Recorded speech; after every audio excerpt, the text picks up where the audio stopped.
Hello friends, good morning. Welcome to Edista classes. आज है 6 जून 2020 और 6 जून 2020 से जितने भी करंट अफेयर के इंपॉर्टेंट क्वेश्चन बनते हैं वो हम इस वीडियो में डिस्कस करेंगे। साथ ही मैं आपको हर एक क्वेश्चन से रिलेटेड जितने भी इंपॉर्टेंट फैक्ट बनते हैं उसके बारे में पूरा डिटेल से बताऊंगा, तो आप हमारा वीडियो पूरा और अंत तक ध्यान से देखिए। लास्ट में मैं आपसे क्वेश्चन पूछूंगा, आप उस क्वेश्चन का जवाब नीचे कमेंट बॉक्स में दे सकते हैं। साथ ही क्वेश्चन से जुड़ी जितनी भी जानकारी आपके पास अवेलेबल हो आप उसे नीचे कमेंट बॉक्स में लिखा कीजिए, ताकि आपका प्रॉपर ढंग से रिवीजन हो सके। अगर आपको हमारी ये वीडियो पसंद आए तो वीडियो को लाइक कीजिए, और आपके पास जितने भी एजुकेशनल ग्रुप हैं आप उस ग्रुप में हमारे वीडियो को शेयर भी कर सकते हैं। चलिए शुरू करते हैं आज का अपना सेशन और देखते हैं आज के हमारे करंट अफेयर के सेशन का पहला क्वेश्चन क्या है। आज का हमारा पहला क्वेश्चन है, हाल ही में विश्व पर्यावरण दिवस कब मनाया गया।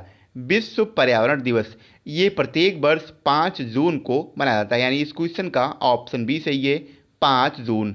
हर साल 5 जून को विश्व स्तर पर वर्ल्ड इन्वायरमेंट डे यानी विश्व पर्यावरण दिवस मनाया जाता है। अब इसे मनाने का क्या उद्देश्य है, तो इसे मनाने का मेन पर्पज ये है कि पर्यावरण संरक्षण और लोगों को प्रकृति के महत्व के बारे में जागरूक करना, साथ ही जो हमारे लोकल पर्यावरण है उसे संरक्षित करने और इसे बनाए रखने में व्यक्तियों, उद्यमों और समुदायों द्वारा व्यापक बनाने का अवसर प्रदान करना। अब आपको 2020 के विश्व पर्यावरण दिवस की थीम याद रखनी है, तो 2020 के विश्व पर्यावरण दिवस की थीम है बायोडाइवर्सिटी यानी जैव विविधता। जैव विविधता ये विषय एक चिंता का प्रतीक है जो तत्काल और अस्तित्व दोनों से संबंधित है। विश्व पर्यावरण दिवस को यूनाइटेड नेशन यानी यूएन संयुक्त राष्ट्र द्वारा प्रत्येक वर्ष प्रोत्साहित किया जाता है और 2020 में कोलंबिया इसकी मेज़बानी करेगा। लास्ट ईयर चाइना ने इसकी मेज़बानी की थी। अब विश्व पर्यावरण दिवस इसकी शुरुआत 1974 यानी 1974 से शुरू की थी। अब बात आई है पर्यावरण की, तो वर्तमान समय के हमारे केंद्रीय पृथ्वी विज्ञान मंत्री हैं डॉक्टर हर्षवर्धन। कौन है? डॉक्टर हर्षवर्धन ये वर्तमान समय के हमारे केंद्रीय पृथ्वी विज्ञान मंत्री हैं। आगे बढ़ते हैं, अगला हमारा क्वेश्चन है, किस केंद्र शासित प्रदेश की उपराज्यपाल यानी लेफ्टिनेंट गवर्नर ने सरकारी कर्मचारियों के लिए सैलरी ट्रैकर मोबाइल ऐप मेरा वेतन लॉन्च किया है। अभी हाल ही में जम्मू कश्मीर के एलजी ने सरकारी कर्मचारियों के लिए सैलरी ट्रैकर मोबाइल ऐप मेरा वेतन लॉन्च किया, यानी इस क्वेश्चन का ऑप्शन डी सही है, जम्मू और कश्मीर। अब जम्मू और कश्मीर के वर्तमान समय के एलजी कौन हैं, तो जम्मू और कश्मीर के वर्तमान समय के उपराज्यपाल हैं गिरीश चंद्र मुर्मू, और इन्होंने ही अपने स्टेट के सभी सरकारी यानी गवर्नमेंट जो एम्प्लॉयड हैं उनके लिए ये मेरा वेतन लॉन्च किया है। अब इसका मेन पर्पज़ क्या है, तो मेरा वेतन इसे लॉन्च करने का मेन पर्पज़ ये है कि जितने भी एम्प्लॉय हैं उनको वेतन संबंधी सारी जानकारी उपलब्ध कराई जाए, और इस ऐप के लॉन्च होने के बाद जितने भी दूर दराज और ग्रामीण क्षेत्रों में तैनात एम्प्लॉय हैं उनका डीडीओ तक आसानी से पहुंच संभव हो जाएगा और वे आसानी से अपने वेतन और अन्य विवरणों से संबंधित जानकारी प्राप्त कर सकेंगे। और इसे यानी मेरा वेतन जो अभी लॉन्च किया गया इसे एनआईसी यानी नेशनल, आपको याद रखना है एनआईसी का फुल फॉर्म मैं आपको बता रहा हूँ, national information science centre NIC के द्वारा डेवलप किया गया है। अब एनआईसी ये क्या है, तो ये नेशनल इंफॉर्मेशन साइंस एक सेंटर है जो कि स्टेट गवर्नमेंट और सेंट्रल गवर्नमेंट दोनों के लिए काम करता है। एनआईसी की स्थापना 1988 में हुई थी। इसका हेडक्वार्टर जम्मू कश्मीर में है और इसके वर्तमान समय के उप महानिदेशक हैं अभय कुमार। कौन है? अभय कुमार एनआईसी के वर्तमान समय के उप महानिदेशक हैं। आगे बढ़ते हैं, अगला हमारा क्वेश्चन है, किसे एशिया रीजन के लिए कॉमनवेल्थ शॉर्ट स्टोरी प्राइज 2020 से सम्मानित किया गया है। अभी हाल ही में कृतिका पांडे को एशिया रीजन के लिए कॉमनवेल्थ शॉर्ट स्टोरी प्राइज 2020 से सम्मानित किया गया। इस क्वेश्चन का ऑप्शन ए सही है, कृतिका पांडे। ये इंडिया की एक फेमस राइटर है और इन्हें ही अभी एशिया रीजन के लिए कॉमनवेल्थ शॉर्ट स्टोरी प्राइज 2020 से सम्मानित किया गया। इन्हें इनकी एक स्टोरी है, अब स्टोरी का नाम क्या है, उसका नाम है the great Indian tea and snack. क्या है? The great Indian tea and snacks. आपको याद रखना है ये इनकी एक स्टोरी है और इसी स्टोरी के लिए इन्हें एशिया रीजन का कॉमनवेल्थ शॉर्ट स्टोरी प्राइज 2020 से सम्मानित किया गया।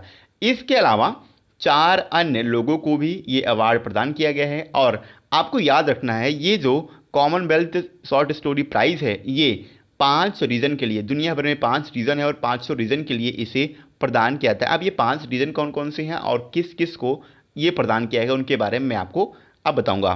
तो कृतिका पांडे, इन्हें एशिया रीजन के लिए सबसे पहले आपको याद रखना है। इसके अलावा वर्तमान समय में यूरोप और कनाडा, कहाँ पे, यूरोप और कनाडा का जो रीजन है उसके लिए ब्रिटिश लेखक हैं रेहा मार्टिन। ऑप्शन डी में है रेहा मार्टिन और इन्हें यूरोप और कनाडा रीजन के लिए ये अवार्ड दिया गया है। इसके अलावा अफ्रीका कनेड, जो अफ्रीका कॉन्टिनेंट है यानी जो अफ्रीका का रीजन है उसके लिए नाइजीरिया के एक लेखक हैं जिनका नाम है चीज़ाराम इलो।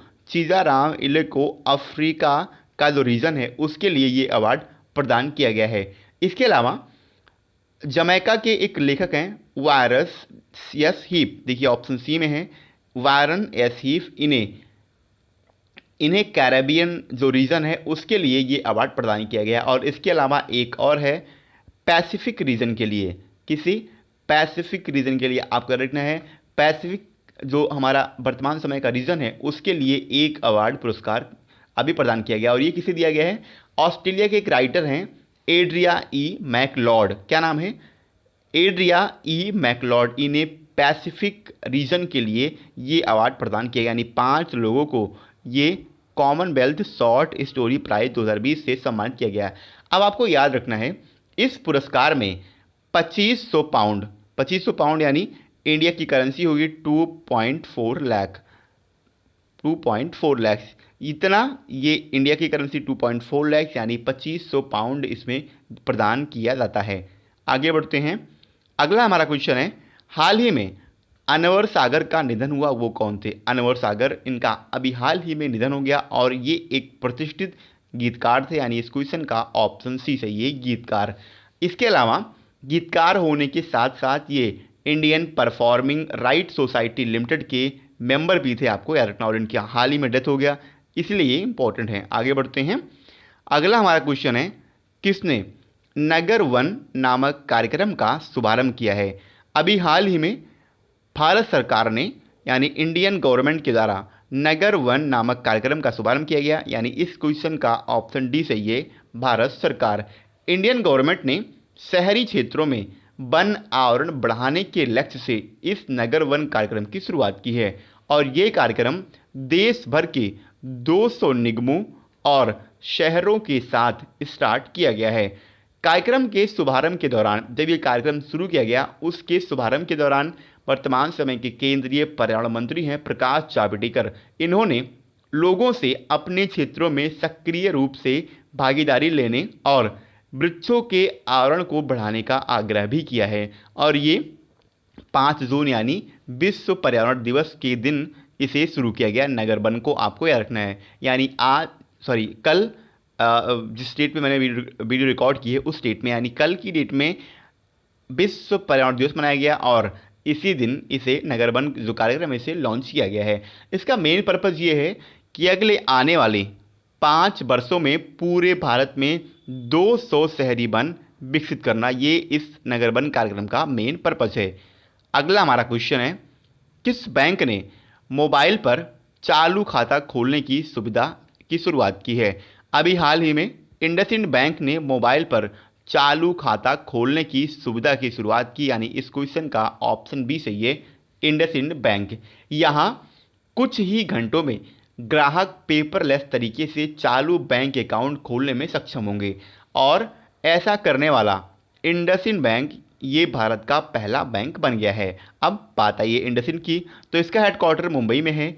इंडसइंड बैंक के वर्तमान समय के एमडी एंड सीईओ हैं सुमंत कथपालिया और इंडसइंड बैंक के वर्तमान समय के अध्यक्ष हैं अरुण तिवारी। आपको याद रखना है, इंडसइंड बैंक के एक इंपॉर्टेंट क्वेश्चन ये बनता है कि इसकी टैगलाइन क्या है। तो इसकी टैगलाइन है be make you feel richer. क्या है, be make you feel richer. आगे बढ़ते हैं, अगला हमारा क्वेश्चन है, किस राज्य सरकार ने डिप्रेशन से ग्रस्त कर्मियों के लिए स्पंदन अभियान शुरू किया है। अभी हाल ही में छत्तीसगढ़ गवर्नमेंट ने डिप्रेशन से ग्रस्त जितने भी कर्मी हैं उनके लिए स्पंदन नामक एक अभियान की शुरुआत की, यानी इस क्वेश्चन का ऑप्शन ए सही है, छत्तीसगढ़। छत्तीसगढ़ की पुलिस ने अपने कार्मिकों के मानसिक तनाव और डिप्रेशन की जांच करने और उनके लिए परामर्श सत्र, संगीत और योग थेरेपी की व्यवस्था करने के लिए एक विशेष अभियान स्पंदन की शुरुआत की है। अब इसका मेन पर्पज़ क्या है? तो स्पंदन का मेन पर्पज़ ये है कि जितनी भी स्टेट की पुलिस फोर्स है उसको डिप्रेशन और टेंशन से बचाने के लिए ज़रूरी कदम उठाया जाए। अब छत्तीसगढ़ की बात है तो उसकी वर्तमान समय की कैपिटल रायपुर है। छत्तीसगढ़ के वर्तमान समय के मुख्यमंत्री हैं भूपेश बघेल और छत्तीसगढ़ के प्रेजेंट टाइम के गवर्नर हैं अनुसुईया उइके। आगे बढ़ते हैं। अगला हमारा क्वेश्चन है, किसने पेमेंट्स इंफ्रास्ट्रक्चर डेवलपमेंट फंड बनाने की घोषणा की है? अभी हाल ही में आरबीआई ने पेमेंट्स इंफ्रास्ट्रक्चर डेवलपमेंट फंड बनाने की घोषणा की, यानी इस क्वेश्चन का ऑप्शन सी सही है, आरबीआई यानी रिजर्व बैंक ऑफ इंडिया।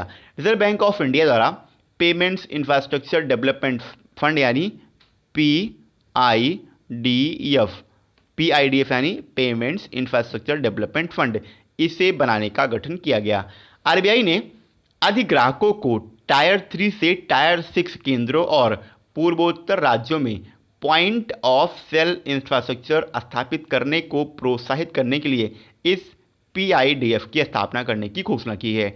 इसका मेन पर्पज़ ये रहेगा कि इंडिया में जितने भी अनरिजर्व एरिया हैं उन अनरिजर्व्ड एरिया में, स्पेशली उन्हीं में डिजिटलिटी, जो आपको पता होगा अभी डिजिटल इंडिया पे बहुत ज़्यादा फोकस किया जा रहा है और इसी डिजिटल इंडिया को डिजिटलीकरण को प्रोत्साहित करने के लिए इस पीआईडीएफ की स्थापना की गई है। और इसका मेन पर्पज़ मैंने आपको बताया, जितने भी अनरिजर्व्ड एरिया हैं वहाँ पे स्पेशली इसे शुरुआत करने के लिए इसकी स्थापना की गई है।